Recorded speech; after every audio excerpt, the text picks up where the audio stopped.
My name is Catherine Wells, and this is the story of how my wedding day became the most humiliating experience of my in-laws' lives and the most vindicating moment of mine. This story isn't just about money or social status. It's about dignity, respect, and what happens when people reveal their true character at the exact moment when their assumptions are proven devastatingly wrong. I grew up as an orphan in the foster care system, which shaped every aspect of how I viewed myself and how others viewed me. My parents died in a car accident when I was 4 years old, and I had no extended family willing or able to take me in. From that point forward, I was shuffled between various foster homes, some loving and supportive, others merely adequate, and a few that were genuinely harmful.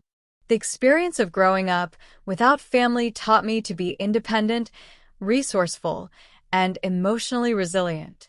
But it also left me with deep insecurities about belonging and being worthy of love.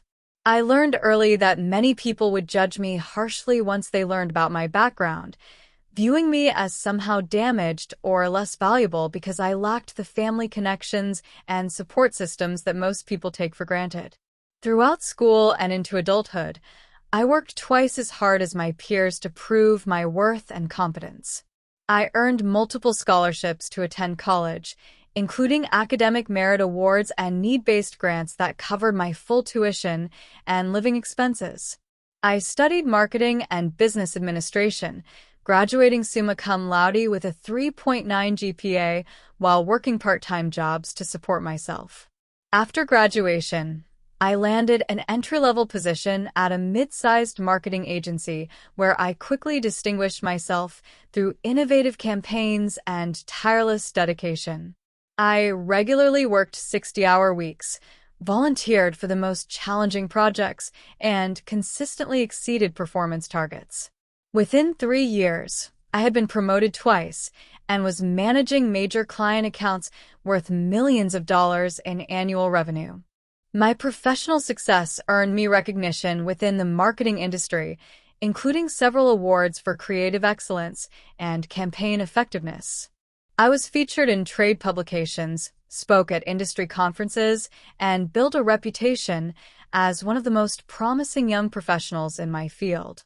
But no matter how much I achieved professionally, I always carried the emotional weight of being someone who had grown up alone and unwanted.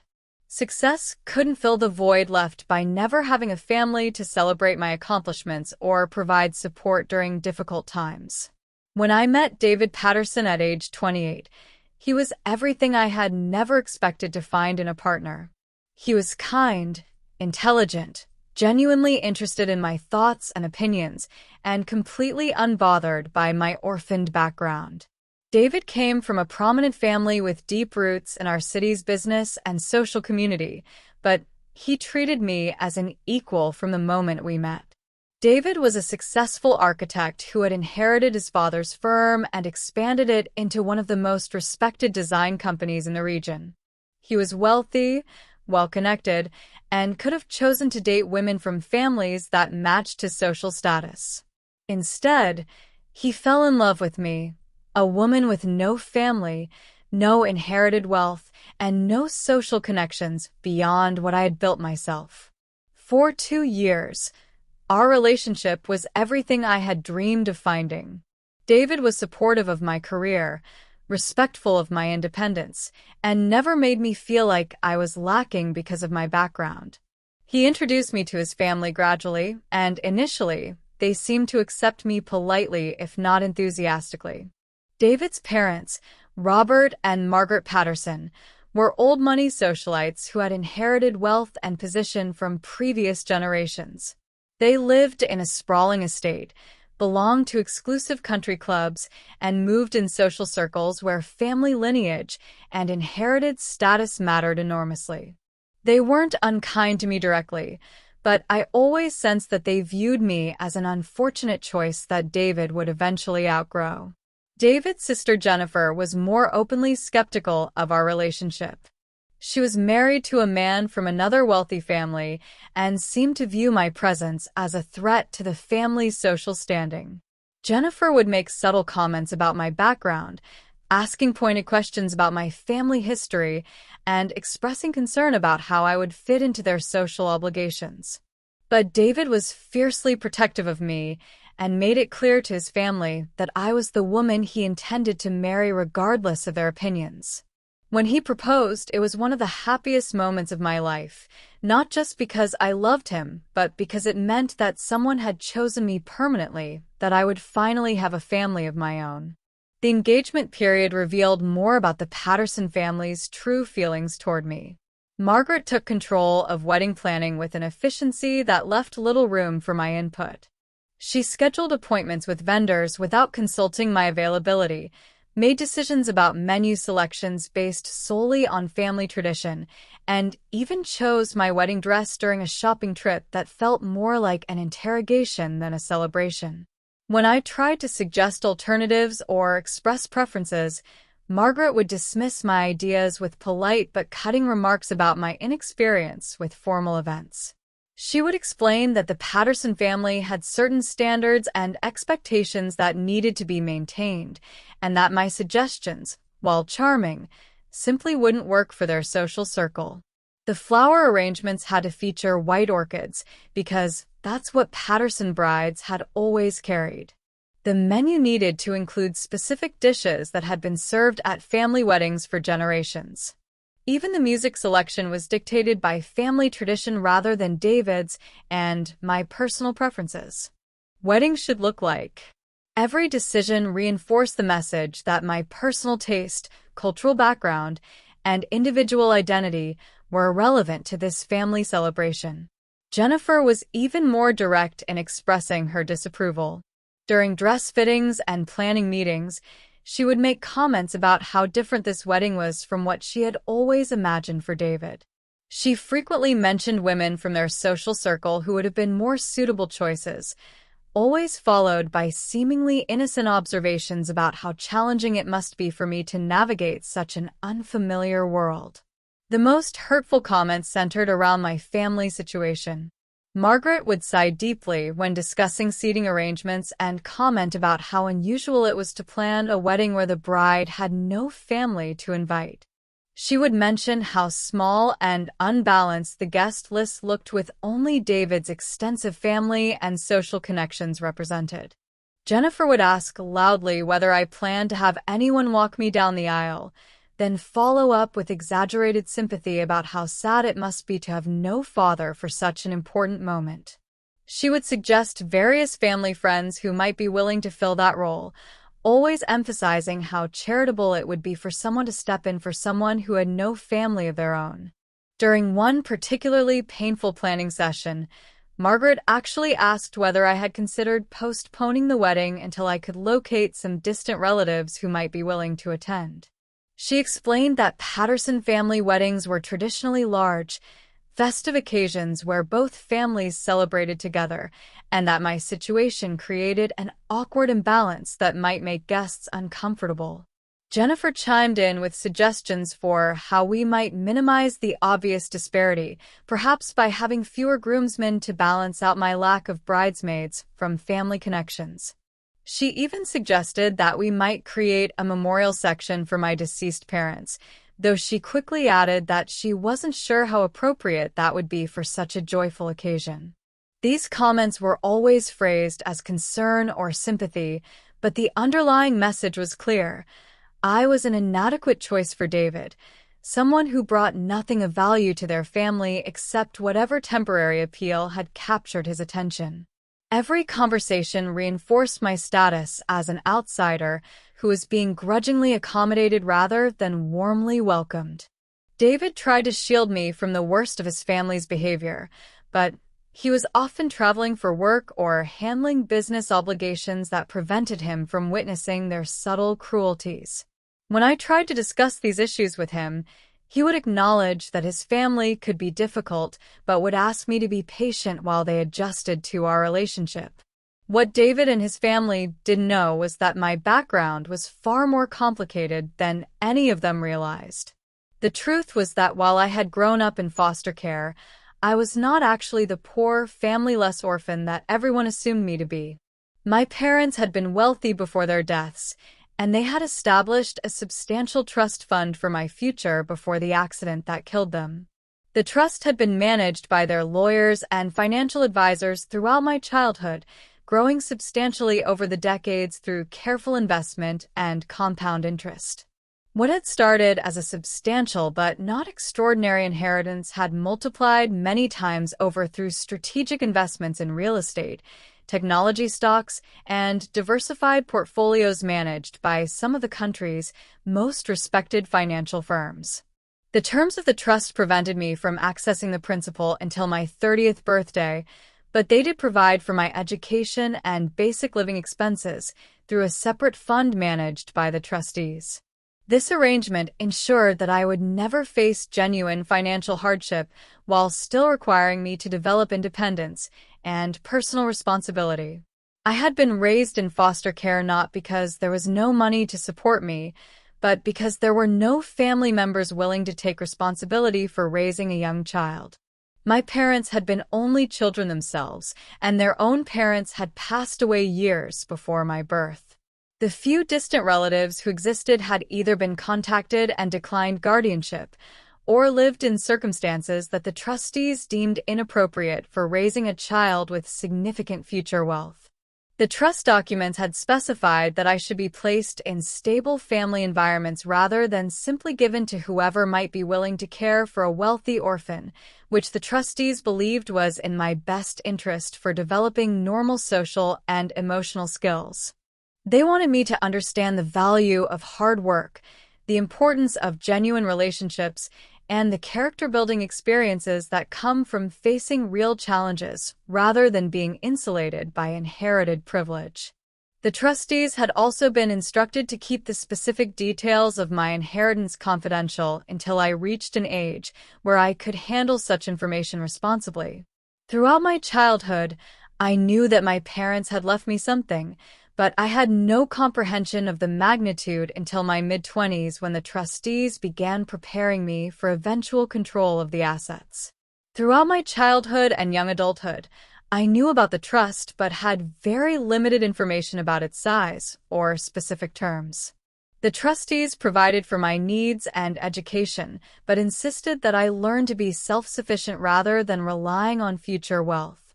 They wanted me to develop work ethic, life skills, and personal character before gaining access to significant financial resources. As my 30th birthday approached, the trustees had begun providing me with detailed information about the trust's current value and the process for assuming control of my inheritance. The trust was now worth approximately $10 million, accumulated through decades of conservative investment and reinvestment of profits. I felt like a mannequin being dressed for someone else's vision of what a Patterson.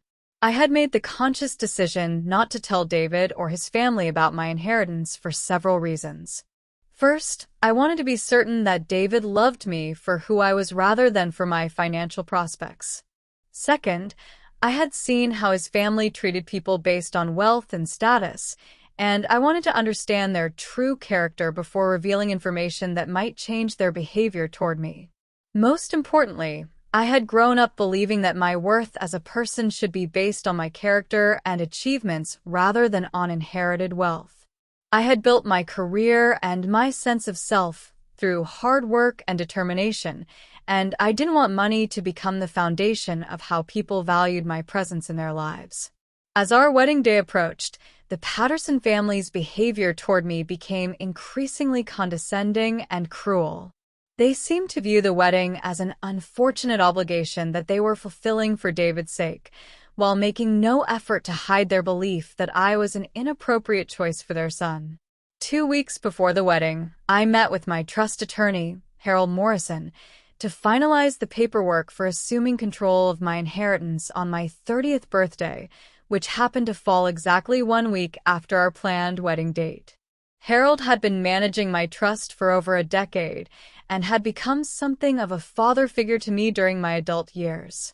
Harold was concerned about the Patterson family's treatment of me, which I had mentioned during our meetings. He suggested that it might be appropriate to reveal my financial situation before the wedding to prevent any humiliation or conflict that could damage my marriage before it even began. But I had a different idea.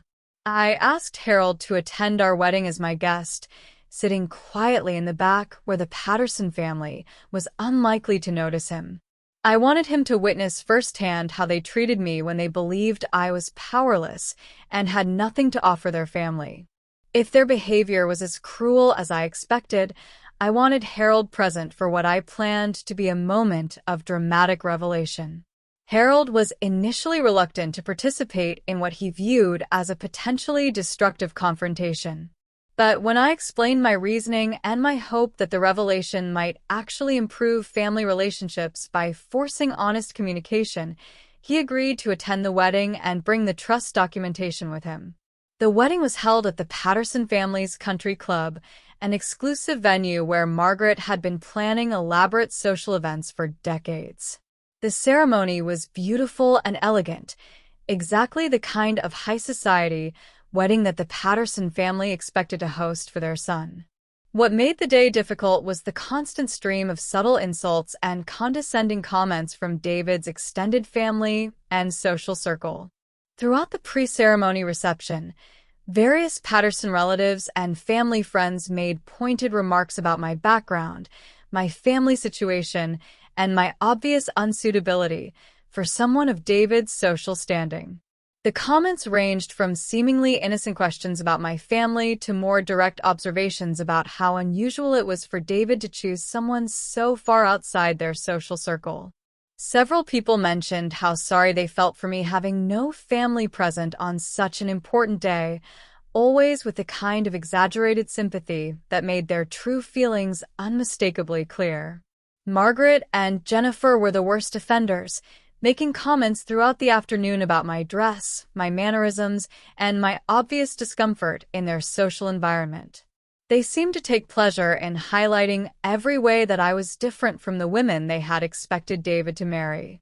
But the most humiliating moment came during the dinner reception, after the ceremony had concluded and guests were celebrating with dinner, dancing, and speeches.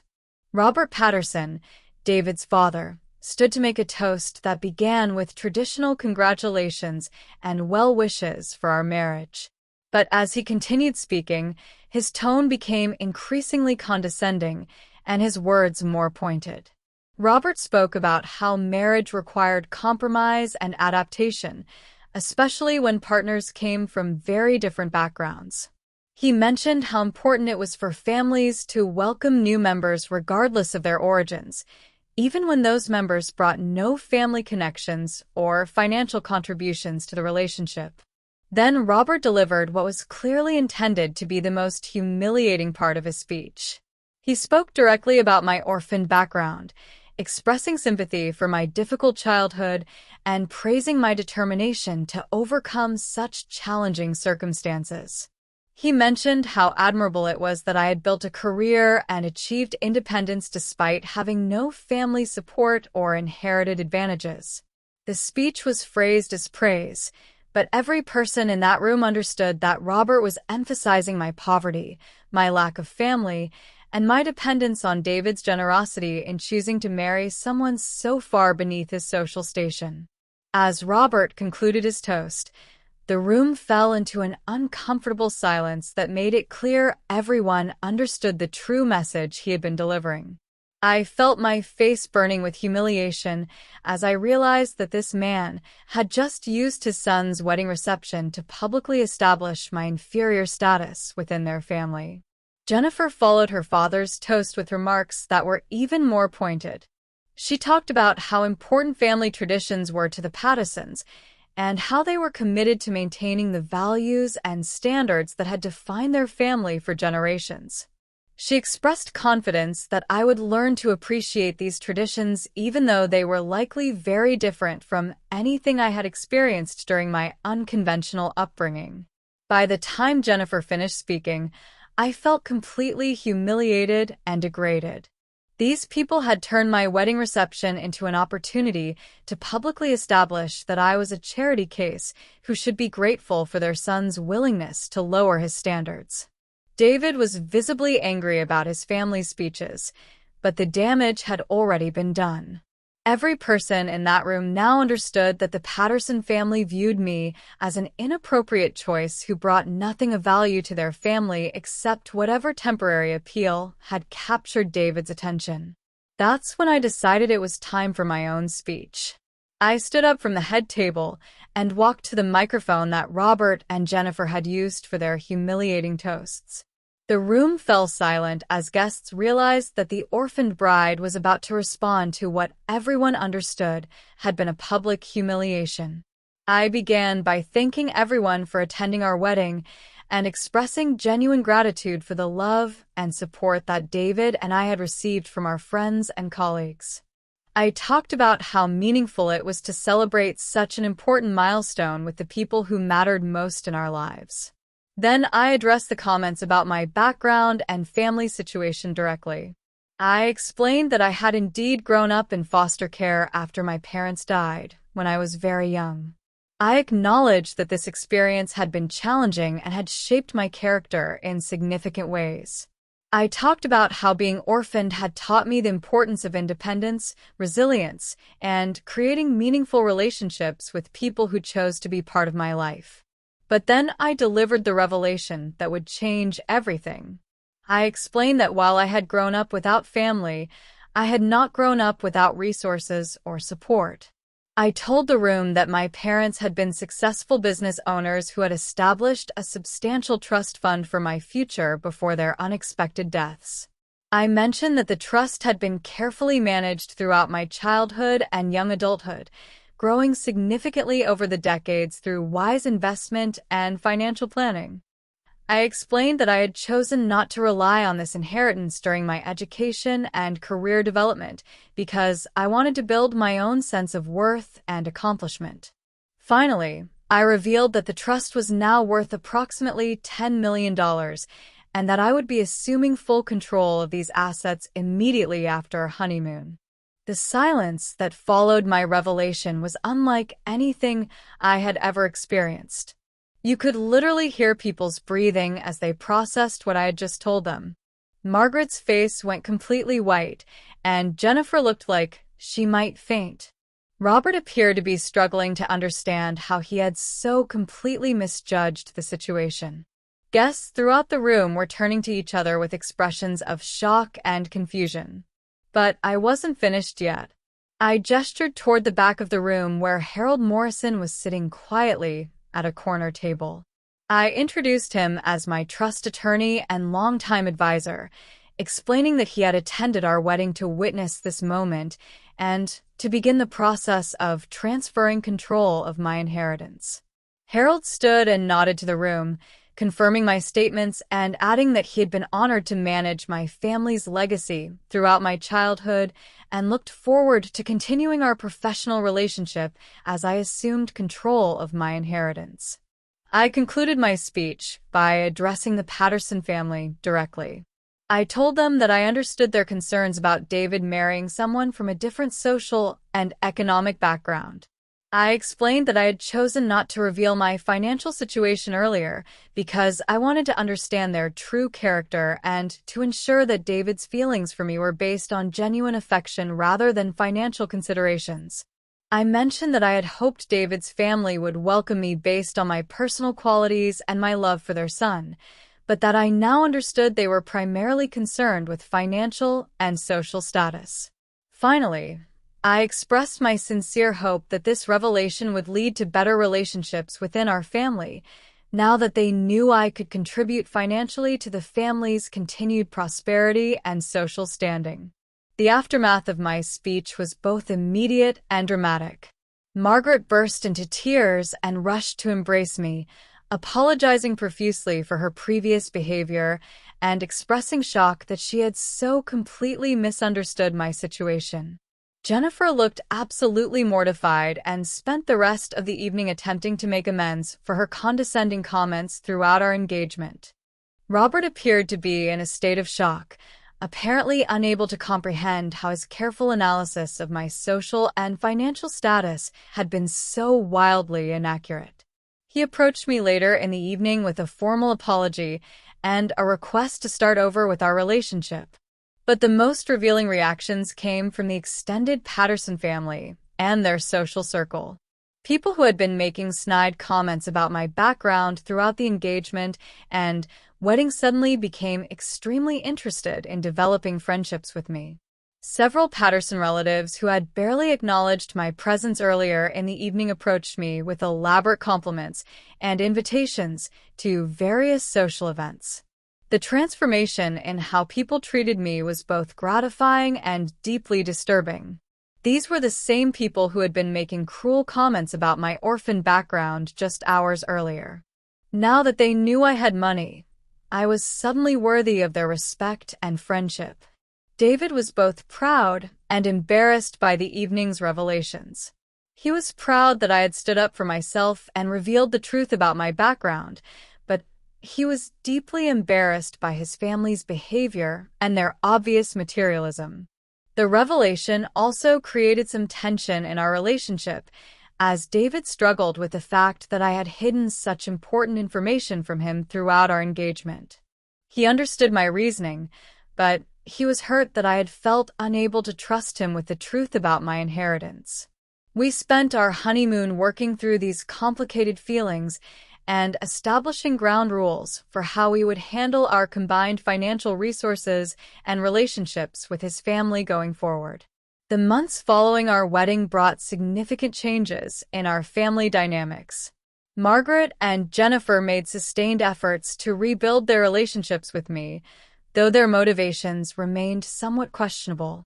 They were certainly more respectful and inclusive, but their behavior felt calculated rather than genuinely warm. Robert struggled the most with adjusting to the new reality. His entire identity was built around being the wealthy patriarch of his family, and discovering that his new daughter-in-law was actually wealthier than he was seemed to threaten his sense of self-worth and family hierarchy. The revelation also changed how David and I related to his family's expectations and social obligations. We were now expected to contribute financially to family charitable events and social functions, and our opinions were suddenly valued in family business discussions.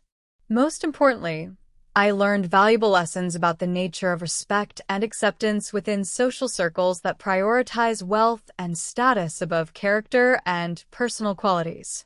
6 months after our wedding, Harold and I established a charitable foundation focused on supporting foster children and orphaned youth.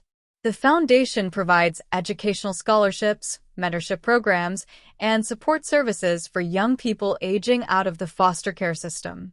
Creating this foundation allowed me to use my inheritance in ways that honored my own experience while helping other young people who faced similar challenges. It also gave me a constructive way to channel my feelings about how people had treated me based on assumptions about my background and financial situation. David became increasingly involved in the foundation's work, and it became a shared mission that strengthened our marriage and gave us both a sense of purpose beyond our professional careers. Today, 5 years after our wedding, I can honestly say that revealing my inheritance during our reception was one of the best decisions I ever made. The revelation forced honest conversations about respect, character, and what truly matters in family relationships. While some members of David's family continue to struggle with treating people fairly regardless of their financial status, others have genuinely grown and changed their perspectives. Most importantly, the experience taught me that hiding important truths about yourself rarely leads to genuine relationships or mutual respect. People who judge you based on superficial characteristics or assumptions will continue to do so unless confronted with evidence that forces them to reconsider their prejudices. My inheritance gave me financial security and independence, but it also gave me the power to demand respect and consideration from people who might otherwise dismiss or marginalize me. The Patterson family learned that judging people based on appearances and assumptions can lead to embarrassing mistakes and damaged relationships. They discovered that true character isn't revealed by social status or family connections, but by how you treat people when you believe they have no power to affect your life. I learned that sometimes the most powerful response to prejudice and condescension is simply revealing the truth and allowing people to confront their own biases and mistakes. David and I built a strong marriage based on mutual respect, shared values, and genuine affection.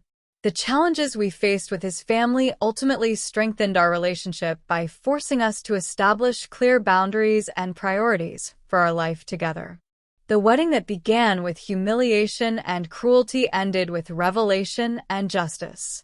Sometimes the best revenge is simply proving that people's assumptions about you are completely wrong, especially when you can do it in front of everyone who witnessed their attempts to diminish and humiliate you. Robert Patterson thought he was putting a poor orphan in her place with his condescending wedding toast. Instead, he revealed his own shallow character while setting up the perfect moment for me to demonstrate that real worth can't be measured by family connections or inherited status. I may have grown up as an orphan, but I was never actually poor, and more importantly, I was never actually powerless. Sometimes the most satisfying moments in life happen when you finally choose to use the power you've always had.